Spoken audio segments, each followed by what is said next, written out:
हरिओम। स्वागत है आप सभी का आज के इस व्याख्यान में। हम सभी लोग लघु सिद्धांत कौमुदी पढ़ रहे हैं और लघु सिद्धांत कौमुदी पढ़ते हुए अभी तक पिछले व्याख्यान में हमने एरनेकाचो संयोग पूर्वस्य सूत्र तक का अध्ययन कर लिया है। एरनेकाचो संयोग पूर्वस्य सूत्र ने बताया था कि वहां पर क्या कहना, धातु का अंतिम वर्ण ई होना चाहिए। ठीक है, धातु का अंतिम वर्ण ई हो और वह धातु, जिस धातु का अंतिम वर्ण ई हो, वह धातु जिसके अंत में आता हो, ऐसे अनेकाच, ऐसे अनेक स्वर वर्ण वाले शब्द के बाद यदि कोई प्रत्यय पर में हो जिस प्रत्यय का पहला वर्ण स्वर वर्ण हो, तो और वह जो ई है वह असंयोग पूर्व हो, यानी उस ई से पूर्व में कोई संयोग वर्ण ना हो, तो ऐसे इवर्णांत धातु के बाद आने वाले अजादि प्रत्यय से पहले ई के स्थान पर यण हो जाता है। ठीक है, ई के स्थान पर यण हो जाता है अजादि प्रत्यय परे होने पर। इतनी बात एरनेकाचो ने बताई थी। अब एरनेकाचो सूत्र में जैसे प्रधि शब्द के सभी रूप हमने देखे थे। प्रधि में धी जो है वह धातु है ना। धातु के अवयव में कोई संयोग नहीं है। प्रधि में क्या है, धी जो है यह धातु का एक स्वरूप है ना। उस धातु के स्वरूप में ई से पूर्व में कोई संयोग, तुरंत पूर्व में संयोग नहीं है ना, असंयोग पूर्व है। और फिर उससे पूर्व वह अनेकाच भी है। प्रधि में अ और ई दो स्वर वर्ण है, इसलिए अनेकाच भी है। और अंत में ई भी है। अंतिम वर्ण ई हो, शब्द अनेकाच हो, शब्द के अंत में धातु भी हो, ऐसी तीनों बातें यहां प्रधि में घटित हो रही है। और उस ई से जस्ट पूर्व में कोई संयोग ना हो, चौथी बात भी घटित हो रही है। उसके बाद लगे हुए प्रत्यय का पहला वर्ण स्वर वर्ण हो, वो भी घटित होगी जब औ जस इत्यादि प्रत्यय होंगे तो ई के स्थान पर यण हो जाता है। ठीक है, ये बातें बताई गई थी। प्रधि शब्द देख लिया था हमने, फिर ग्रामणी शब्द भी देख लिया था। ग्रामणी शब्द में एक विशेष बात बताई गई थी कि गी प्रत्यय लगने पर प्रधि शब्द में और ग्रामणी शब्द में केवल एक ही अंतर है। प्रधि में भी देख लीजिए, जो जो विशेषताएं प्रधि में है वह विशेषताएं ग्रामणी में भी हैं। कैसे? क्योंकि प्रधि में भी अंतिम वर्ण क्या है, देख लीजिए। यहां मैं लिखता हूं प्रधि और यहां लिखता हूं ग्रामणी। ठीक, ग्रामणी में भी अंतिम में धातु है, प्रधि में भी अंतिम में धातु है, और अंतिम वर्ण ग्रामणी में भी ई है, इसमें भी प्रधि में भी अंतिम वर्ण ई है। ये समानता हो गई। प्रधि शब्द में भी अनेक अच है, मतलब एक से ज्यादा, प्र अ और ई है ना। इसमें भी अनेक अच है। इसमें भी ई से पूर्व में कोई संयोग नहीं है, इसमें भी ई से पूर्व में तुरंत संयोग नहीं है ना। तो एक विशेषता, बहुत सारी विशेषताएं समान है प्रधि में और ग्रामणी में। यहां भी एरनेकाचो संयोग पूर्वस्य नियम लगेगा ना। तो अब ग्रामणी शब्द भी उसी तरह चलेगा जिस तरह प्रधि शब्द चला था। जिस तरह प्रधि शब्द के रूप बने थे उसी तरह ग्रामणी शब्द का भी रूप बनेगा। स्पष्ट है ना। केवल एक रूप अलग बनेगा, और वह क्यों बनेगा एक रूप, उसका भी कारण है। चलिए, ग्रामणी शब्द के लिए हम पहले यहां खोलते हैं, लिखेंगे। ग्रामणी के बाद आज आपको पहले यहां गतिश्च तक ले जाएंगे, फिर नभू सिद्धियों से आगे प्रयास करेंगे अग्रिम व्याख्यान में पढ़ा जाए। पर देखते हैं, यही लिखे ना। ग्रामणी शब्द यही लिखा ही है। ग्रामणी शब्द के बाद हम सुप्रत्यय लगाएंगे तो ग्रामणी ही बन जाएगा। सु के स को रुत्व विसर्ग कर लेंगे, बहुत बार कर चुके हैं ये। ठीक है, यदि क्रमशः आप देखते आ रहे हैं तो सुप्रत्यय का बचता है स, अब बन जाएगा ग्रामणी। स को हो जाएगा रू का र बचेगा, उसके स्थान पर खर वसाने और विसर्जन यहां से विसर्ग हो जाएगा ना। लेकिन यह जब सुप्रत्यय न लगा हुआ हो, औ प्रत्यय लगा हो ग्रामणी शब्द के बाद औ, तो प्रथम पूर्व सवर्ण जी पूर्व सवर्ण करने जा रहे थे, लेकिन दीर्घा जसीच ने रोक लिया ना, क्योंकि दीर्घ वर्ण है उसके बाद जस या इच हो तो पूर्व सवर्ण नहीं हो पाता। तभी अचिष्णु धातु भ्रुवाम युवोर यंगवंगों ने कहा कि प्रत्यय का पहला वर्ण अच हो, उससे पहले धातु स्नु या भ्रू का ई उ हो, उसको इयंग और उंग हो जाता, ई के स्थान पर इयंग, उ के स्थान पर उंग हो जाता, ऐसा वह करने लगा। तभी उसको रोक करके एरने का जो संयोग पूर्वस्य ने कहा कि अगर वह इकारांत हो, अनेकाच हो, अनेक वर्ण वाला हो, अनेक स्वर वर्ण वाला हो, उसके तुरंत पूर्व में संयोग न हो, संयोग नहीं है ना अनेक व्यंजन, तो व्यंजनों का संयोग नहीं है, इस कारण इसके बाद अगर स्वर वर्ण वाला प्रत्यय हो तो ई के स्थान पर यह हो जाता है, यण हो जाता है। ठीक है, तो ग्रामण्यौ बन जाएगा, ग्रामण्यौ बनेगा ना। तो यदि प्रत्यय का पहला वर्ण देखिएगा, ग्रामणी शब्द है, शब्द ग्रामणी ही रहेगा। प्रत्यय का पहला वर्ण यदि स्वर वर्ण मिलेगा तो ग्रामणी के ई के स्थान पर या तो होगा ही, है ना, यह हो जाएगा इसी। अब प्रत्यय का पहला वर्ण स्वर वर्ण है औ, तो ग्रामण्यो, जस तो ग्रामण्यस, जस में से अस बचेगा, ग्रामण्यस जोड़ लीजिएगा, ग्रामण्य बन जाएगा, है ना। फिर यहां क्या होगा, नारायण नारायण नारायण, हाँ दही खा लेना थोड़ा सा कभी कभी। हाँ यहां तो देखिएगा, एक मिनट, इससे पहले कुछ छूटा तो नहीं है, इसमें हो गया प्रधि, कोई वृत्ति में बताना, ठीक है। अब क्या हुआ, कहां पहुंचे थे, एक मिनट यहां लिख भी देते हैं। ग्रामणी और दो तरह का रूप रहेगा, एक रहेगा ग्रामणी, एक रहेगा ग्रामण्य। यण आदेश हो जाएगा तो ऐसा बन जाएगा, प्रत्यय का पहला वर्ण स्वर वर्ण हो तो इसमें जोड़िए, प्रत्यय का पहला वर्ण व्यंजन वर्ण हो तो उसमें जोड़ दीजिए, खाली इतने, क्योंकि स्वर वर्ण होगा तो यण आदेश हो जाएगा, ऐसा हो जाएगा। औ है तो ग्रामण्य, औ शस है तो ग्रामण्य, अम है तो ग्रामण्यम, औट है तो ग्रामण्यो, शस है तो भी ग्रामण्य बन जाएगा ना। फिर इसके बाद आउट शस के बाद टा, टा लगेगा तो ग्रामण्या, भ्याम लगेगा तो ग्रामणी भ्याम, भिस ग्रामणी भी, ये में ए बचता है इसलिए इसके बाद जोड़ दीजिए ग्रामण्य, ए होगा तो यण आदेश होगा ही, होगा ना। भ्याम ग्रामणी भ्याम, भ्यस ग्रामणी भ्य, ngसी और ngस लगेगा तो ngसी और ngस में से अस बचता है तो ग्रामणी अस, एरने का जो संयोग पूर्वस्य से यण आदेश होकर ग्रामण्यस, ग्रामण्य रूप बन जाएगा। ठीक है, फिर उसके बाद भ्याम भीस पे, भ्याम और भ्यस पे ग्रामणी भ्याम, ग्रामणी भ्या बना लीजिएगा। ओस पे ग्रामण्योस, ग्रामण्यो, आम पे ग्रामण्याम, ठीक है, आम होगा यहां क्योंकि दीर्घ है, दीर्घ होने के कारण नुट आगम नहीं होगा, हर्ष अध्यापो नुट नहीं लगेगा, तो ग्रामण्य आम जोड़ दीजिए ग्रामण्याम, घी लगेगा तो ग्रामण्य।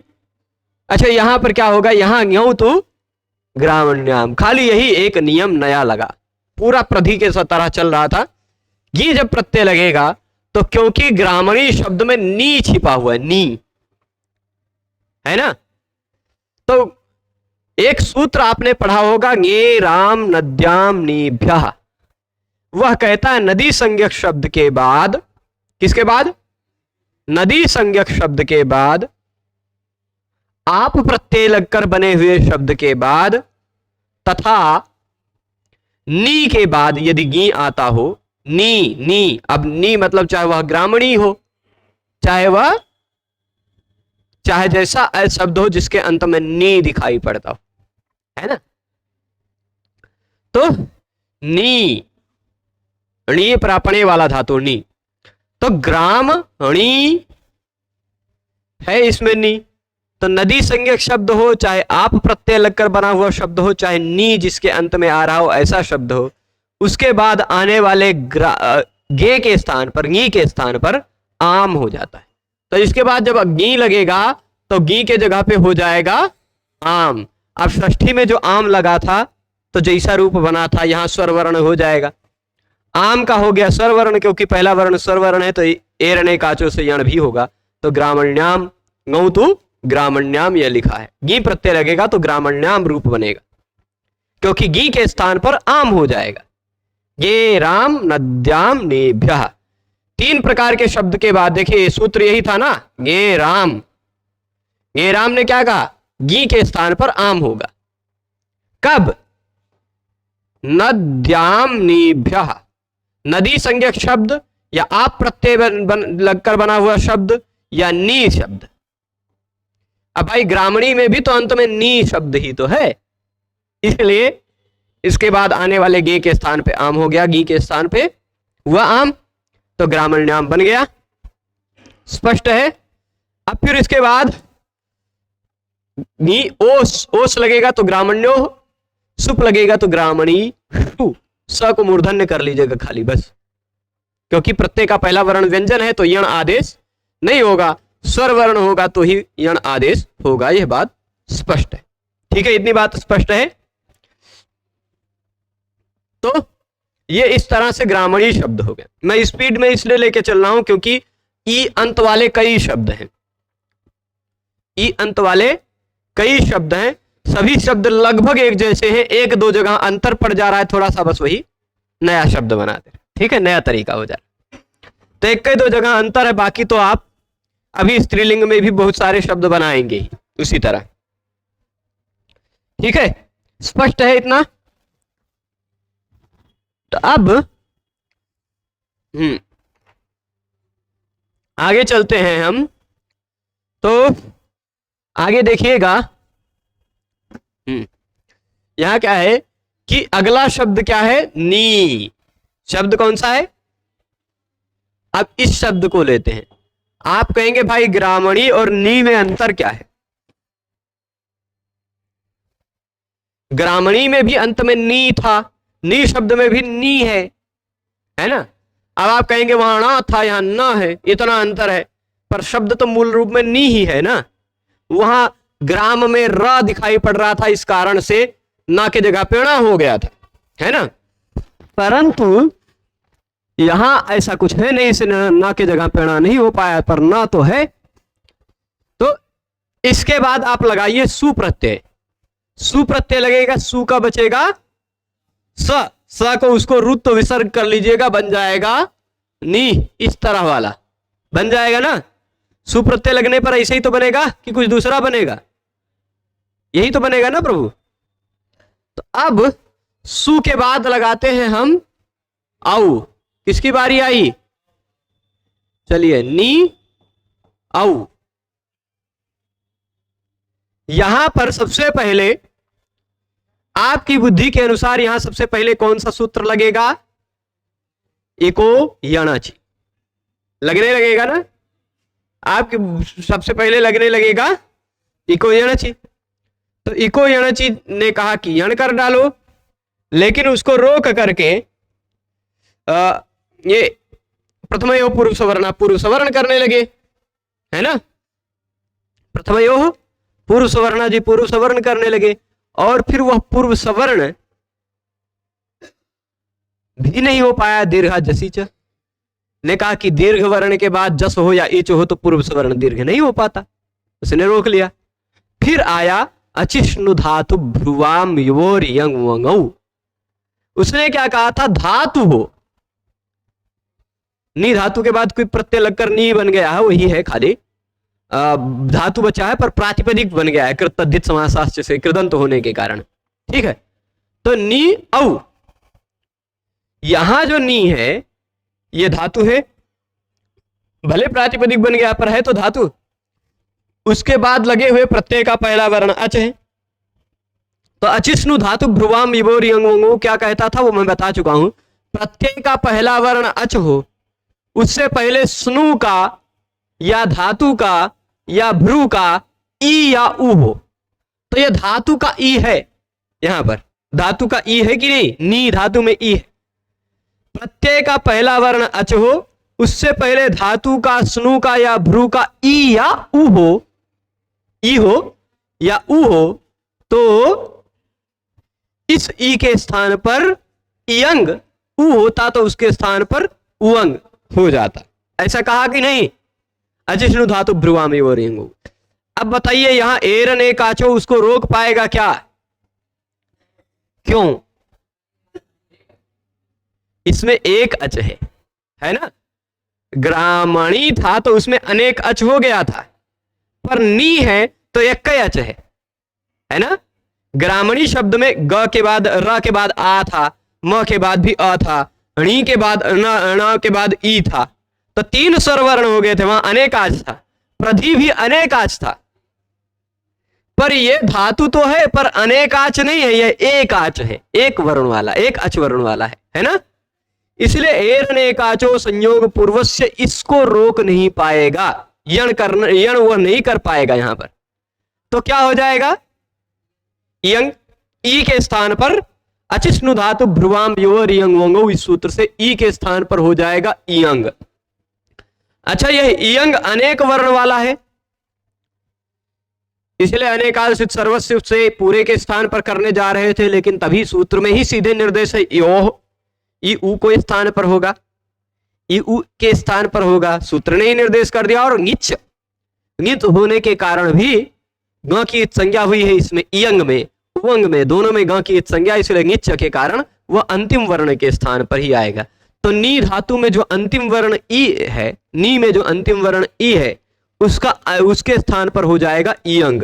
देख लीजिए, ये नी में से हमने बचाया न, ई के स्थान पर आ गया इयंग, आया। उसके बाद प्रत्यय कौन सा है? औ। यही की स्थिति आएगी कि नहीं? न इयंग औ। ग की हलंत्यम से संज्ञा होगी ना, हो जाएगी, स्पष्ट है। अ की हलंत्यम से, आ की उपदेशे जनुनासिक की सहित संज्ञा होगी तो सिलोपा सिलोप हो जाएगा इसमें भी। तो इयंग में बचता है ईय, ठीक। ई के स्थान पर आ गया क्या? ईय, तो न ईय औ। अब ये बात ध्यान रखिएगा, न और ईय को जोड़कर हम इस तरह लिख दें तो किसी को कोई आपत्ति? इस तरह लिख दे तो कोई आपत्ति नहीं ना। अचिष्णु धातु भ्रुवाम विवोर यंगौ ने कहा प्रत्यय का पहला वर्ण स्वर वर्ण हो तो उससे पहले स्नु का, धातु का या भ्रू का ई या उ हो, उसके स्थान पर इयंग या उअंग हो जाता है। ई के स्थान पर इयंग, उ के स्थान पर उअंग, तो इस ई के स्थान पर क्या हो जाएगा? इयंग। पर कब होगा? जब प्रत्यय का पहला वर्ण स्वर वर्ण होगा तब, है ना। तो यहां प्रत्यय का पहला वर्ण स्वर वर्ण मिल गया, इसलिए जुड़ गया इयंग होकर, तो नियौ बन गया। क्या बना? देखिए यहां कहीं लिखा नियौ, बना ना, बन गया। अब यही जस प्रत्यय होता तो भी इयंग होता। जस प्रत्यय में भी पहला वर्ण क्या बचता है? आ। पहला वर्ण आ है ना जस प्रत्यय में भी, तो वह जस प्रत्यय में भी पहला वर्ण स्वर वर्ण है। प्रत्यय का पहला वर्ण स्वर वर्ण हो तो धातु के ई के स्थान पर इयंग हो जाता है। हो गया ना। तो नियौ, नियह, अस है तो निय अस, नियस, सा को विसर्ग कर लीजिएगा रुत्व करके, तो नियह बन जाएगा पहले की तरह। कोई आपत्ति नहीं ना। अब इसके बाद नियह, नियो, नियह बन गया, इतना तक। अब आमी शशि च परत्वाद यंग। अब प्रश्न ये उठा कि नी शब्द के बाद औ जस लगाकर देख लिया, संबोधन में भी औ जस लगाएंगे तो नियो नियह बन जाएगा, है ना। और संबोधन में भी सु प्रत्यय लगाएंगे तो नीह बनेगा, नीह। ऐसे ही संबोधन एक वचन में ही नीह, नियो, नियह, प्रथमा में भी नीह, नियो, नियह, संबोधन में भी। ठीक है। क्यों संबोधन में भी नीह क्यों होगा? क्योंकि यह ह्रस्व नहीं है। ह्रस्व होता तो ह्रस्व से गुणा करते, ह्रस्व होता तो एंग ह्रस्वात् संबुद्धे लगाते, है ना। इसलिए ना तो ह्रस्व से गुणा लगेगा ना तो एंग ह्रस्वात् संबुद्धे लगेगा, तो वैसे नीह बनेगा प्रथमा की तरह ही। तो प्रथमा और संबोधन की बात खत्म। जब हम नी के बाद प्रत्यय लगाते हैं अम, तो दो नियम लगा। क्या लगा? दो नियम। जो लगा वही बन जाएगा। फिर क्या बनेगा? देख लीजिए, यहां लिखा है नियम। क्या बन जाएगा? कैसे? एक नियम लगा, इको वो क्या कहते हैं, अमी पूर्वा। इको यणचि इत्यादि को अभी गौर कर दीजिए, गौर कर दीजिए, उसको भूल जाइए, है ना। अमी पूर्वा ने कहा कि अक हो पहले, उसके बाद हो अम, तो पूर्व रूप हो जाता है। क्या हो जाता है? पूर्व रूप। दो में से केवल पूर्व वाला बचता है। अक हो, उसके तुरंत बाद अम हो, अम का अच, तो पूर्व वाला बचता है, ऐसा अमी पूर्वा ने कहा। और अचिष्णु धातु भ्रुवाम यंग ने कहा यंग कर डालो। इसने कहा, अमी पूर्वा ने कहा पूर्व रूप कर दो, अचिष्णु धातु भ्रुवाम यंग ने कहा यंग कर दो। अब समस्या क्या है कि जब हम यंग कर देंगे तो यंग में बचता है या अंतिम वर्ण, तो अमी पूर्वा नहीं लग पाएगा। जब हम यंग करेंगे तो अमी पूर्वा नहीं लग पाएगा, और अगर हम अमी पूर्वा करेंगे तो यंग वाला नियम नहीं लग पाएगा, है ना। अमी पूर्वा से पूर्व कर देंगे तो नीम बन जाएगा, नीम बन जाएगा ना। तो हम कोई वो लगाने की जरूरत क्या पड़ेगी यंग की, है ना। तो दोनों में से कौन सा नियम लगाएं, ऐसा प्रश्न उठा। तो जरा अमी पूर्वा का नंबर देख ले, 6-1 में है, और अचिष्णु धातु भ्रुवाम युवर यंग का नंबर देख ले, यहां मैं दिखा देता हूं। अच्छा, ये पूरा गायब हो जाएगा। देखिए, अचिष्णु धातु भ्रुवाम युवर यंग, ये देखिए 6-4-77, है ना। अब देखिए ये 6-4-77 है, और अमी पूर्वा क्या है? 6-1-107। ठीक, तब बताइए दोनों में से पर वाला नियम कौन सा है? दोनों में से बाद वाला नियम जो कार्य करता है वही कार्य होता है। विप्रतिषेधे परम कार्यम। तो पर वाला यानी अचिष्णु धातु भ्रुवाम योर यंगोंगो नियम लग जाएगा, है ना। ये बात समझ रहे हैं? तो अमी पूर्वा न लग करके कहां गया, यही कह रहे अमी और शशिच अम प्रत्यय लगा रहेगा, चाहे शस प्रत्यय लगा रहेगा, तब अम प्रत्यय लगेगा तब भी, और शस प्रत्यय लगेगा तब भी। अम लगा है तो अमी पूर्वा हो रहा था, शस प्रत्यय लग रहा था तो प्रथमयो पूर्व सवर्ण हो रहा था, है ना। इन दोनों जगह पर भी अमी पूर्वा को रोककर और प्रथमयो पूर्व सवर्ण को रोककर, क्योंकि प्रथमयो पूर्व सवर्ण जो है वह 6-1-104 के आसपास का है, 6-1-102, है ना। शस प्रत्यय लगने पर जो नियम लग रहा था वो 6-1-102 है, और ये वाला जो इयंग वाला वो 6-4 में बाद का नियम है। तो अम प्रत्यय लगेगा तो भी और शस प्रत्यय लगेगा तो भी पर होने के कारण इयंग वाला नियम लग जाएगा, है ना। परत्वात इयंग, तो नी, और फिर उसके बाद अम, ई के स्थान पर हो जाएगा इयंग, तो नी बन जाएगा, नी क्या बन जाएगा? नीय। इयंग जब होगा तो ई बन जाएगा ना, तो नी अम बन जाएगा नियम, ठीक है। औ लगेगा औ, तो नियऊ, आउट, आउट वाला, है ना, नियऊ। शस लगेगा तो नियस, निय शस निय बन जाएगा। शस प्रत्यय में भी इयंग ही होगा। इतनी बात स्पष्ट है। अब प्रत्यय का पहला वर्ण ध्यान दीजिएगा, प्रत्यय का पहला वर्ण यहां दोनों में लिख देता हूं। मूलतः रहेगा शब्द नी, पर प्रत्यय का पहला वर्ण यदि स्वर वर्ण रहेगा तो वह नीय बन जाएगा, इयंग आदेश होकर, है ना। तो तृतीया एक वचन का टा प्रत्यय इधर जोड़ेंगे, नीय टा निया। भ्याम प्रत्यय तो इयंग नहीं हो पाएगा, नी वैसे का वैसा बचेगा, नी भ्याम। भिस प्रत्यय रहेगा तो नी भिस, नी भी बन जाएगा। गे प्रत्यय रहेगा तो उसका पहला वर्ण स्वर वर्ण है ए, गे में ए बचता है, तो नी ए बन जाएगा। भ्याम तो नी भ्याम, भ्यस नी भ्यः। घसी और घस प्रत्यय लगेगा तो उसमें बचता है क्या? अस।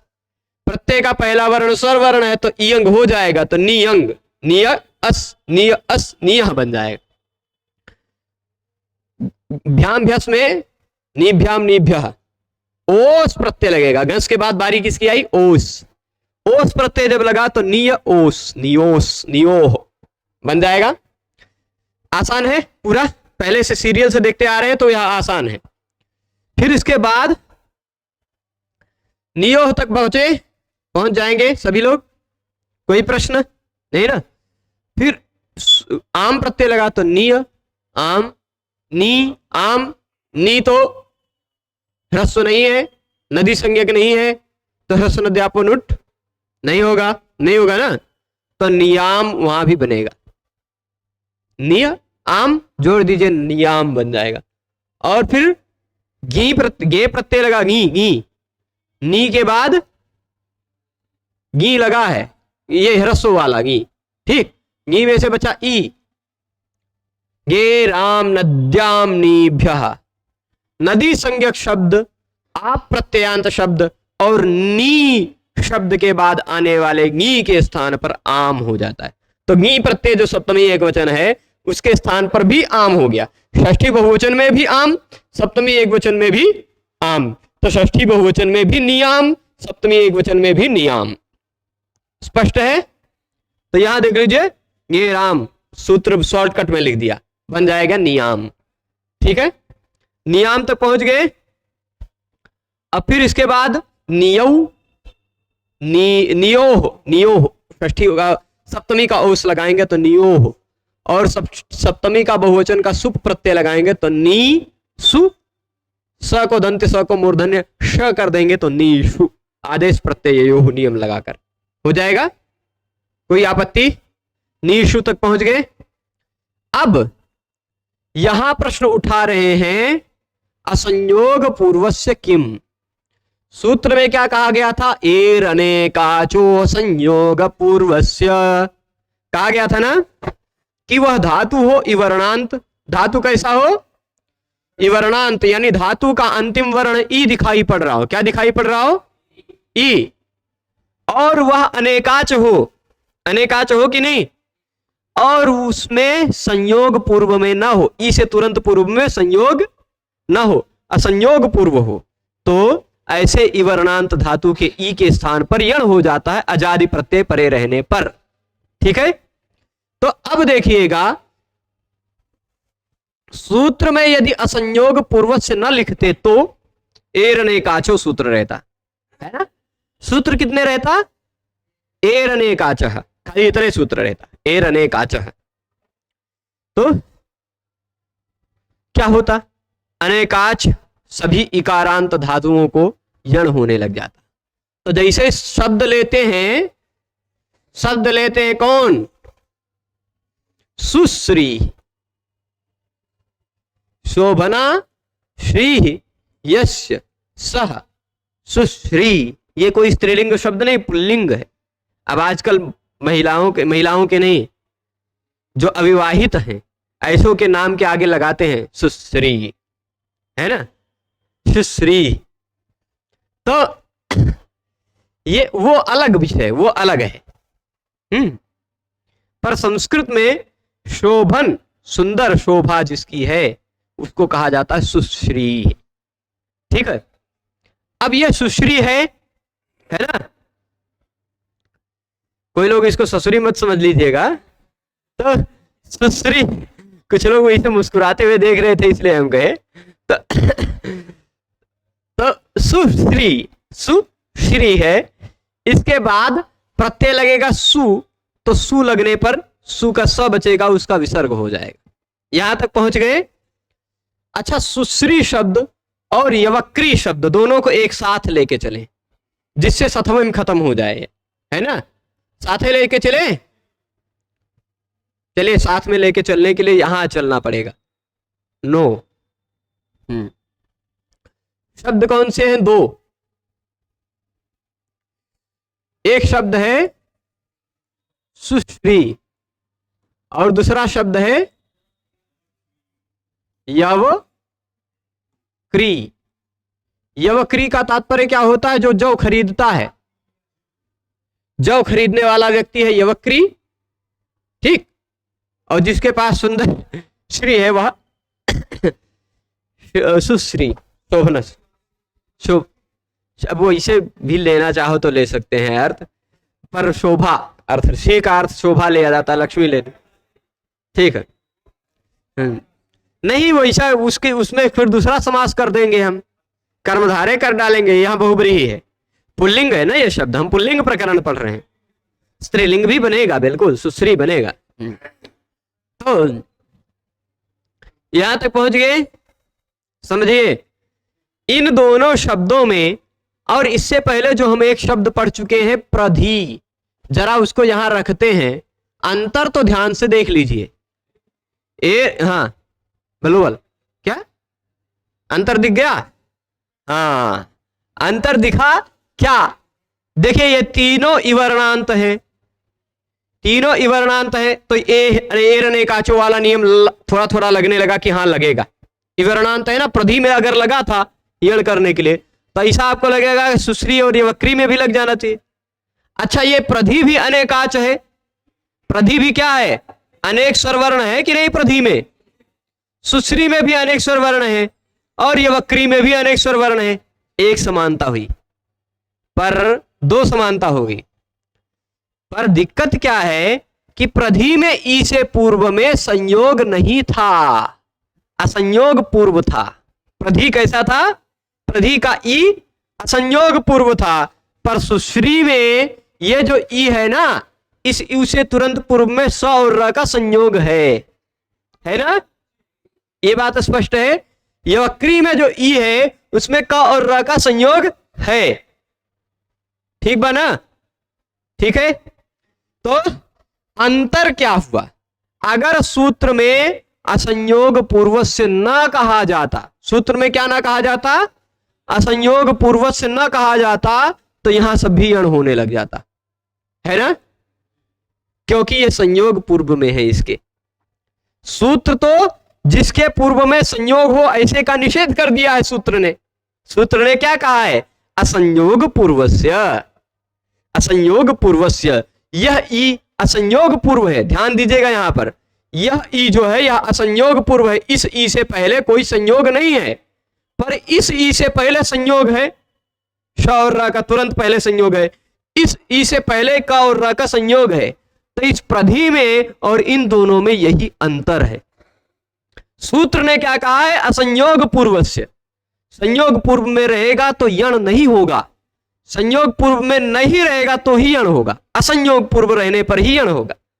तो यहां पर हमने यण कर दिया था, पर इन दोनों में यण नहीं हो पाएगा। स्पष्ट है बात? तनी ठीक से लिखने दीजिए, नहीं तो कुछ लोग गड़बड़े समझने लगे। करिया नहीं, करिया, करिया लिखेंगे हम। जब ये करिया हो गए हैं तो ये भी करिया ही रहे।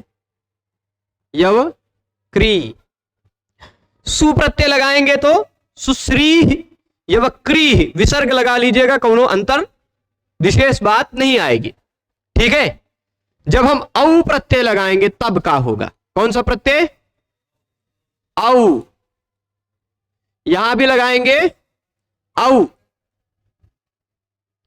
प्रत्यय का पहला वर्ण स्वर वर्ण है, तो अचिष्णु धातु भ्रुमाम यवोर यंग वंगौ, नियम लगना चाहिए कि नहीं लगना चाहिए? बताइएगा। हम यही द्विविभाजन कर देते हैं। विभाजन काहे कर देते हैं कि प्रत्यय का पहला वर्ण जब सु रहेगा, मतलब वो रहेगा, स्वर वर्ण रहेगा, तो थोड़ा जल्दी बताने के लिए हम ऐसा कर रहे हैं। तो श्री में जो ई है वह ई हट जाएगा, हट जाएगा नहीं कि नहीं? उसके जगह पे पहले ही को यण जी कहेंगे, यण कर डालो, कहेंगे कि नहीं? लेकिन उसको रोक करके प्रथम पूर्व सवर्ण जी कहेंगे, पूर्व सवर्ण कर डालो। उसको भी रोकेंगे, कहेंगे दीर्घा जसी च, नहीं हो पाएगा वो। फिर अचिष्णु धातु भ्रुवाम यवोर यंग वंगौ, कहेगा कि अची, प्रत्यय का पहला वर्ण अच हो तो उससे पहले श्रु धातु या भ्रू का, स्नु का ई उ, स्नु का ऊ हो, या धातु का ई उ हो, या भ्रू का ऊ हो, तो उसके स्थान पर इयंग या उंग हो जाता है। तो ये रहा धातु का ई, श्रयति, श्रयते, श्रयते एक धातु है ना, तो वैसे उभयपदी है, श्रयति भी रूप बनता है। तो श्रीय धातु, श्रीय। तो ये जो श्री धातु है, यहां धातु का स्वरूप दिखाई पड़ रहा है कि नहीं? धातु का ई है, उसके स्थान पर इयंग या उवंग हो जाना चाहिए। इयंग होगा ई के स्थान पर, उ होता तो उवंग होता उसके स्थान पर। तो जब ई के स्थान पर हो जाएगा इयंग, यानी ईय बचेगा, इयंग में से ईय बचेगा, उसमें प्रत्यय जुड़ेगा औ। जुड़ा, बना लीजिए का सुश्रियौ। ठीक है, ये ई की मात्रा इधर चढ़ जाएगी, छोटी ई की मात्रा हो जाएगी, बड़ी ई से अब छोटी ई हो गई, सुश्रियौ बन जाएगा। इसी तरह यव क्री में क्र बचा हलंत, इयंग आया, ई के स्थान पर इयंग का ई बचा और औ, है ना? यवक्रियौ, सुश्रियौ, यवक्रियौ। इसी तरह यदि प्रत्यय का पहला वर्ण स्वर वर्ण है तो आपको इयंग करना ही पड़ेगा अचिष्णु धातु भ्रुवाम योर इयंग से, है ना? प्रत्यय का पहला वर्ण स्वर वर्ण रहेगा तो इयंग करना ही पड़ेगा। तो इस ई को हटा के हम इसको ई की मात्रा चढ़ा दें तो किसी को कोई दिक्कत नहीं होनी चाहिए, है ना? और इस या को इसी के सथवें लिख डालते हैं। ठीक है, यहां भी देख लीजिए, इस ई को हटा के यहां क्रा पर मात्रा चढ़ा देते हैं ई की, तो किसी को कोई दिक्कत नहीं आएगी। और इस या को इधर पास में ही सटा देते हैं।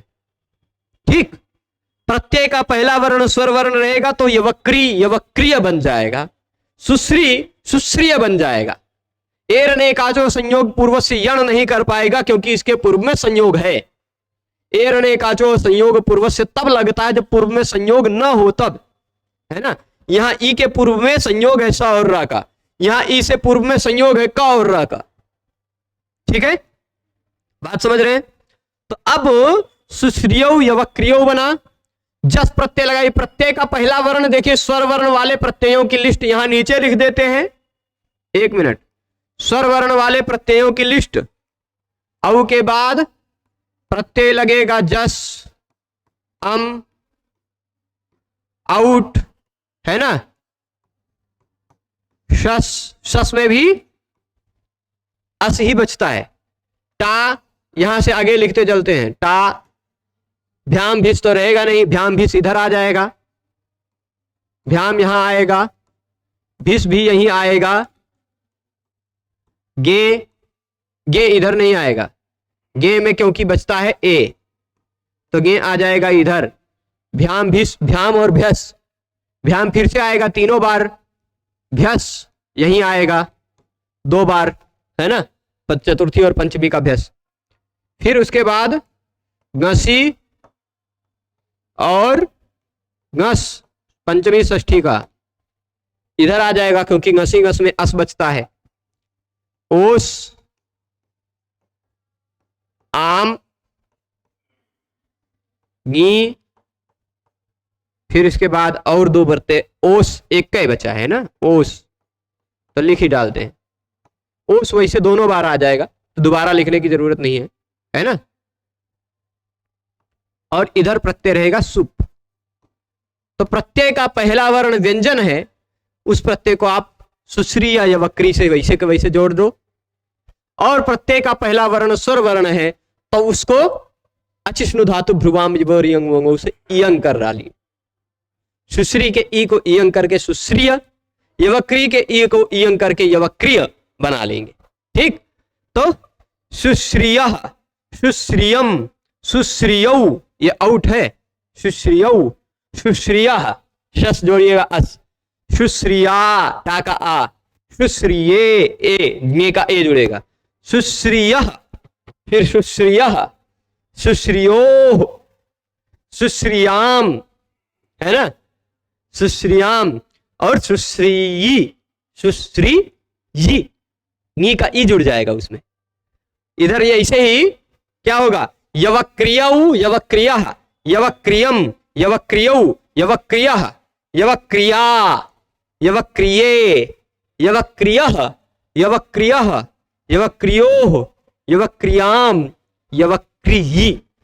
ठीक है, और अगर प्रत्यय का पहला वर्ण व्यंजन वर्ण है तो यवक्रीभ्याम यवक्रीभ्याम यवक्रीभ्याम, सुश्रीभ्याम सुश्रीभ्याम सुश्रीभ्याम, 3 बार भ्याम भ्याम होगा। भिस जुड़ेगा तो यवक्रीभी सुश्रीभी, भ्यस जुड़ेगा तो यवक्रीभ्य सुश्रीभ्य, और फिर उसके बाद सुप जुड़ेगा तो यवक्रीषु सुश्रीषु, मूर्धन्य वाला, केवल आदेश प्रत्यय नया नियम लग जाएगा। पूरा ये दोनों शब्द भी आसान है ना, पहले के शब्दों की तरह ही चल रहे हैं, कोई नया नियम इन दोनों शब्दों को पढ़ने में नहीं पढ़ना है, कोई भी नया नियम। ठीक है, तो यहां तक असंयोग पूर्वस्य किम, ऐसा प्रश्न पूछा कि सूत्र में असंयोग पूर्वस्य क्यों कहा गया, क्योंकि यदि असंयोग पूर्वस्य न कहते तो सुश्रियो और यवक्रियो में भी ऐसा रूप न बनने लगता, यण होकर रूप बनता। क्या रूप बनता, फिर क्या रूप बनता, ये सु रहता, श्री में जो ई था उसके जगह पे हो जाता यण, तो ऐसे या जुड़ जाता सुश्रियऊ, ऐसा कुछ बनता यण होकर, है ना। पर संयोग पूर्व होने के कारण एर ने कहा जो असंयोग पूर्व से नियम नहीं लगा, यण ना हो पाया, तो अचिस्नु धातु भ्रुवाम विभोर यंग वंगौ लगकर यंग कर दिया। ठीक है, अंतर स्पष्ट है। अब आ जाते हैं एक सूत्र हमें समझना है, यह संज्ञा सूत्र है। कैसा सूत्र है, संज्ञा सूत्र है। यह सूत्र समझने के बाद हम एक नया शब्द पढ़ेंगे, शुद्ध धी। कौन सा शब्द, शुद्ध धी। तो सूत्र क्या है, गतिश्च। इस सूत्र को आप पढ़ेंगे तो यहां इस सूत्र के प्रसंग पर जब जाएंगे तो आपको यहां पर 2-3 प्रसंग चल के आता हुआ दिखाई पड़ेगा। जरा प्रसंग देख लीजिएगा, है कि नहीं। 1 4 60 नंबर सूत्र निकाल लीजिए। उससे पहले 1 4 60 नंबर सूत्र निकालिएगा, उससे पहले कहीं 57 58 पर प्रादय दिखाई पड़ेगा। 58 पर है ना, 58 नंबर पर प्रादय, 59 नंबर पर उपसर्गाः क्रियायोगे, है ना। और फिर 60 नंबर पर गतिश्च, है ना। उसी सीरियल से है कि नहीं। 58 नंबर पर भगवान पाणिनि ने कहा कि प्रादय यानी प्र आदि 22 शब्द स्वरूप जो है, प्रपरा अपसम अनुव निस्निर दुष्दुर्वियांगनी अधिपयति सूदभि प्रतिपरियुप, ये जो 22 पढ़ा था हमने, पहले पढ़ चुके हैं हम, वो 22 को निपात कहा जाता है, ऐसा प्रादय सूत्र ने कहा। उपसर्गा क्रिया योगे ने क्या कहा कि यदि वही 22 क्रिया से जुड़े हुए हों, कैसे, केवल अकेले बेचारा प्रा हो तो ये क्या है, निपात है। केवल अकेले बेचारा परा हो तो वह क्या है, निपात है। पर यदि यह क्रिया योग हो, क्रिया से जुड़ा हुआ हो, तो यह उपसर्ग है। क्रिया से जुड़े होने पर यह उपसर्ग है। और गतिश्च, क्रिया से जुड़े होने पर उनको गति भी कहा जाता है। क्या कहा जाता है, गति भी। उपसर्ग संज्ञा भी होगी, गतिश्च गति संज्ञा भी होगी। स्पष्ट है। तो देखिए, प्रादयः क्रिया योगे गति संज्ञा स्युः। प्रा आदि जो 22 थे, जिनके 22 के बारे में हम प्रादय सूत्र में पढ़ चुके हैं, प्रपरा अपसम अनुव, वो यदि क्रिया से जुड़े हुए हो, किससे जुड़े हो, क्रिया से जुड़े हो, क्रिया योगे, तो उनकी उपसर्ग संज्ञा तो हो ही रही थी पिछले सूत्र से, गतिश्च गति संज्ञा भी होगी। ठीक, तो वही कह रहे, प्रा आदि क्रिया से जुड़े होने पर गति संज्ञक भी होते हैं। तो यानी अब तक आप क्या समझे कि प्रा आदि जो 22 हैं उनको हम निपात कहते थे, प्राग्रेसरा निपाता के कारण, है ना। और प्रा आदि जो 22 हैं उनको हम उपसर्ग भी कहते थे, क्योंकि उपसर्गा क्रिया योगे आप स्वर संधि प्रकरण में पढ़े थे ना, आज संधि में। फिर उन्हीं 22 को अब गति भी कहेंगे हम, यदि क्रिया से जुड़े हुए हों तो। क्रिया से जुड़े होने पर उनको 2 बातें कही जा सकती है, या तो उपसर्ग कह सकते हैं या तो गति कह सकते हैं। ठीक है। अच्छा, यहां ये बताने की क्या जरूरत पड़ गई, तो एक वार्तिक आएगा, वो वार्तिक क्या कहेगा, गतिकारकेतर पूर्व पदस्य यण नेष्यते। गतिकारकेतर पूर्व पदस्य यण नेष्यते। गति या कारक, गति या कारक से भिन्न, गति या कारक से भिन्न पूर्व में कुछ हो तो उसको यण नहीं होता। अब जैसे शब्द लेते हैं, शब्द लेते हैं हम क्या, शुद्ध, शुद्ध धी। कौन सा शब्द लेते हैं, शुद्ध धी। इसको ध्यान से देखिएगा, ये शुद्ध धी शब्द को, थोड़ा धी फिर से मुझे लिखना पड़ेगा, एक थोड़ा सा मिटाते हैं तो पूरा मिट जाता है। तो ये शुद्ध धी को शुद्ध धी से हमें लिखना पड़ेगा।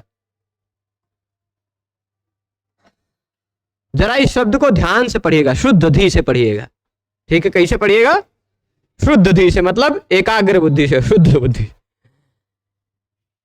इस शुद्ध धी में इस शब्द का अर्थ क्या होगा बता दूं, इस शब्द का अर्थ होगा शुद्धा धी यस्य सह, शुद्ध धी, ठीक। शुद्ध है बुद्धि जिसकी, वह शुद्ध धी है। अब यहां पर यह शुद्ध शब्द कोई गति है क्या, शुद्ध शब्द कोई गति है क्या, ध्यान दीजिएगा, शुद्ध शब्द कोई गति है। गति किसे कहा जाता है, प्र आदि उपसर्गों को कहा जाता है ना, प्र आदि 22 को। प्र आदि 22 यदि क्रिया से जुड़े हों, ये क्रिया से तो जुड़ा हुआ है, धी, धी एक ध्या धातु से, क्रिया से ही बना हुआ है शब्द है, ठीक, धी शब्द। तो ये क्रिया से मान लीजिए जुड़ा हुआ है, पर यह प्र आदि नहीं है, इसलिए यह गति संज्ञक नहीं है, यानी यहां गति पूर्वक ये नहीं है कि नहीं, गति पूर्वक नहीं है। अच्छा, यह शुद्धा कोई कारक है क्या, यह कारक नहीं है, विशेषण है। क्या है, विशेषण है, धी का विशेषण है। अच्छा, इसमें ग्रामणी में जो पहले था क्या था, ग्रामणी में तो ग्रामम नयति, ग्रामम नयति इति ग्रामणी ही बनता है। तो वहां ग्रामम वह एक कर्म था, है ना, ग्रामम क्या था, कर्म था, वो कारक था, कर्म कारक, है ना। प्रधि, प्रधि शब्द आपने देखा था, प्रधि में जो प्र दिखाई पड़ रहा था वह गति था, है ना। प्रधि शब्द में जो प्र दिखाई पड़ रहा था वह गति था। ग्रामणी शब्द में ग्राम जो दिखाई पड़ रहा था वह कारक था, कर्म। पर शुद्धाधि में जो शुद्ध दिखाई पड़ रहा है यह कारक नहीं है, गति भी नहीं है, यह एक विशेषण है, ठीक है।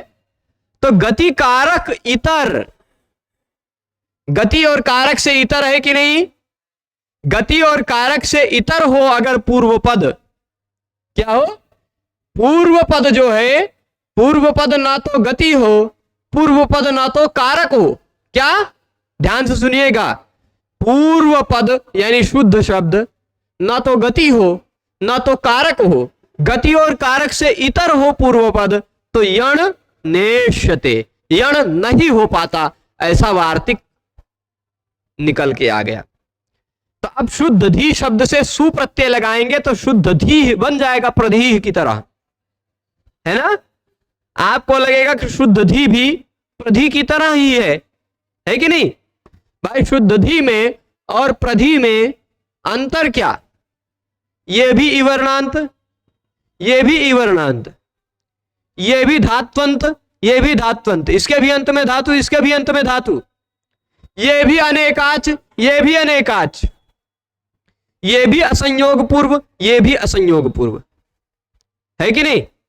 सारी विशेषताएं हैं, सारी समानताएं हैं, लेकिन यह गति पूर्वक है, यह गति पूर्वक नहीं है, यही एक अंतर। तो गति से इतर पूर्व पद में हो या कारक से इतर पूर्व पद में हो तो यण न इष्यते, यण नहीं हो पाता। प्रधि में तो आपने एरनेकाचो यण संयोग पूर्वस्य से यण कर दिया, शुद्ध धी में भी एरनेकाचो संयोग पूर्वस्य यण करने आएगा, लेकिन उसको ये वार्तिक रोक देगा, कहेगा कि भाई गति कारकेतर पदस्य, गति कारकेतर पूर्व पदस्य यण न इष्यते, गति और कारक से इतर अगर पूर्व पद हो तो तो यण नहीं हो पाता। यण नहीं हो पाता यानी एरण्य काचो को रोक दिया ना, एरण्य काचो को इस वार्तिक ने रोका तो कौन सा नियम लगेगा? फिर अचिष्णु धातु भ्रुवाम योर यंग वंगो लग जाएगा। ई के जगह पे यंग होगा। ई के जगह पे क्या होगा? यंग। जहां भी यण को रोका जाए वहां यंग होगा, और जहां यण हो जा रहा है एरण्य काचो से तो वहां यंग नहीं हो पाएगा। ठीक है, स्पष्ट है? पुनः बोल देते हैं इसको कि क्या बात नहीं समझ में आई इसमें? वार्तिक गति कारकेतर पूर्व पदस्य यण न इष्यते। जो पूर्व पद है ना, वह पूर्व पद गति ना हो और कारक ना हो। शुद्ध बताइए कोई गति है क्या? क्योंकि प्र आदि को गति कहा जाता है, यह प्र आदि नहीं है यानी यह गति नहीं है। शुद्ध कोई कारक है क्या? नहीं। जैसे ग्रामणी में ग्रामम नयति, यह ग्रामम एक कर्म संज्ञक कारक था, पर शुद्ध धी में शुद्धाधी यस्य सह, यहां शुद्धा जो दिखाई पड़ रहा है यह एक विशेषण है, कारक नहीं। ठीक है, विशेषण है, कारक नहीं। कारक क्यों नहीं? क्योंकि इसका क्रिया से संबंध नहीं हो पाएगा। ठीक है, क्रिया से संबंध नहीं हो पाएगा, इसलिए वह कारक नहीं हो पाएगा। तो यह कारक भी नहीं है, गति भी नहीं है। क्या कहा? गति और कारक से इतर अगर पूर्व पद हो, गति और कारक से इतर यानी गति से भिन्न और कारक से भिन्न अगर पूर्व पद हो तो उसको यण नहीं हो पाता, यण न इष्यते। अब शुद्ध धी के बाद जब औ प्रत्यय लगाएंगे आप, तो इस औ के कारण पहले एको यणची यण करना चाह रहा था, उसको रोक करके प्रथमयो पुरुष सवर्ण दीर्घ करना चाहा, उसको रोका किसने? दीर्घा जसी च ने। और फिर अचिष्णु धातु भ्रुवाम योर यंग वंगो ने कहा कि यंग कर डालो। अचिष्णु धातु भ्रुवाम योर यंग वंगो ने क्या कहा कि प्रत्यय का पहला वर्ण अच हो, उससे पहले आ रहा स्नु या धातु या भ्रू का ई और उ, तो उसको हो जाता इयंग या उंग, है ना? तो ई को इयंग कर डालो, ऐसा अचिष्णु धातु भ्रुवाम योर यंग वंगो ने कहा। पर ई को इयंग आप कब करेंगे? जब एरने काचो न लग पाए तब। एरने काचो जी आने लग गए। एरने काचो ने क्या कहा? ध्यान से सुनिएगा। एरने काचो ने कहा कि इवर्णांत धातु हो, वह इवर्णांत धातु जिसके अंत में आ रहा हो ऐसा शब्द मान लीजिए शुद्ध धी शब्द, उसके ई के पूर्व में संयोग ना हो, ध संयोग नहीं है, उसके बाद प्रत्यय का पहला वर्ण अच हो, हाँ है ना? तो एरने काचो संयोग पूर्व से लग ले लगा, का ई के जगह पे यण कर डालो। यण कर डालो कहा कि नहीं? जैसे प्रधि को प्रध्यौ किया था, जैसे ग्रामणी को ग्रामण्यो किया था, वैसे ही शुद्ध धी को शुद्ध ध्यौ कर दो। है कि नहीं? कर सकते हैं कि नहीं? लेकिन तभी गति कारकेतर पूर्व पद से यण नेष्यते ने कहा कि गति और कारक से भिन्न पूर्व पद में हो तो यण नहीं हो पाता, इसलिए यण नहीं हो पाएगा। तब फिर अचिष्णु धातु भ्रुवाम योर वंगो लग जाएगा। लग जाएगा कि नहीं? जब यण रुक गया तो इयंग उंग हो जाएगा, यण रुका तो इयंग हो जाएगा ना। तो इस धी के ई के जगह पर गति कारकेतर पूर्व पद से यण नेष्यते के सहयोग से ई के स्थान पर यण नहीं हो पाया, यण नहीं हो पाया तो इयंग हो गया, इयंग हो गया तो शुद्ध धी शब्द शुद्ध धीय शब्द बन जाए। कब? जब प्रत्यय का पहला वर्ण स्वर वर्ण रहेगा, तब प्रत्यय का पहला वर्ण स्वर वर्ण रहेगा तो शुद्ध धी शुद्ध धीय बन जाएगा, और प्रत्यय का पहला वर्ण व्यंजन रहेगा तो शुद्ध धी शब्द शुद्ध धी ही रहेगा, इयंग नहीं हो पाएगा। ठीक, तो शुद्ध धी शुद्ध धीयौ बना लेंगे, शुद्ध धिया शुद्ध धियम शुद्ध धियौ शुद्ध धिया शुद्ध धिया, क्या प्रत्यय लगा तो, पर शुद्ध धीभ्याम, यहां या नहीं हो पाएगा, इयंग नहीं हो पाएगा। शुद्ध धी भी शुद्ध धीये, ए हो जाएगा, ए तो ये इयंग हो जाएगा। शुद्ध धीभ्याम शुद्ध धीभि धीभ्यः शुद्ध धीभ्यः, फिर शुद्ध धियः शुद्ध धीभ्याम शुद्ध धीभ्यः शुद्ध धियः शुद्ध धियोः शुद्ध धियाम, फिर उसके बाद शुद्ध धीयि, ई प्रत्यय लगेगा, गी का ई जुड़ जाएगा इसी में खाली। और शुद्ध धियो, शुद्ध धी शु, सातों विभक्ति में बन जाएगा इस तरह। संबोधन में शुद्ध धी, शुद्ध धियो, शुद्ध धियो, शुद्ध धिया। ठीक है, शुद्ध धी, शुद्ध धियो, शुद्ध धिया, प्रथमा की तरह ही। अंतर स्पष्ट है इतना। अब शुद्ध धी शब्द खत्म हो गया, अब बारी आई शुद्ध धी के जगह पे सुधी आ गया। मान लीजिए कौन सा शब्द, आपने कहा हमने प्रधि में तो ई कर डाला, सुधी होता तो क्या करते? यहां तो गति कारकेतर पूर्व पद से यणनेशते नहीं रोक पाएगा ना, क्योंकि यहां पूर्व पद में जो सु है वो गति है, प्र आदि में से एक है, वो गति है। तो गति कारकेतर पूर्व पद से यणनेशते वार्तिक नहीं लग पाएगा, वो वार्तिक नहीं लग पाएगा तो एर ने काचो यण करने लगेगा। एर ने काचो यण कर रहा था, तभी उसको रोकने के लिए ये चच्चा आ गए, न भू सुधियोह, न भू सुधियोह। भू शब्द, भू अंत में आता हो ऐसा कोई शब्द हो, या सुधी शब्द हो। भू शब्द और सुधी शब्द को तुरंत बाद में अच प्रत्यय हो, प्रत्यय का पहला वर्ण अच हो, सुप प्रत्यय हो, सुप प्रत्यय हो, उसका पहला वर्ण अच हो, तो उसको यण नहीं हो पाता। भू शब्द को और सुधी शब्द को, ये द्वितीय शब्द के लिए नया नियम आ गया।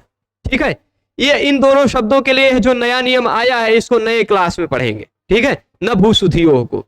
और फिर सुधी शब्द और भू जिसके अंत में आ रहा है ऐसा शब्द, वर्षा भू इत्यादि शब्द आएगा, और कुछ और शब्द वर्षा भू के लिए तो नया नियम आता है।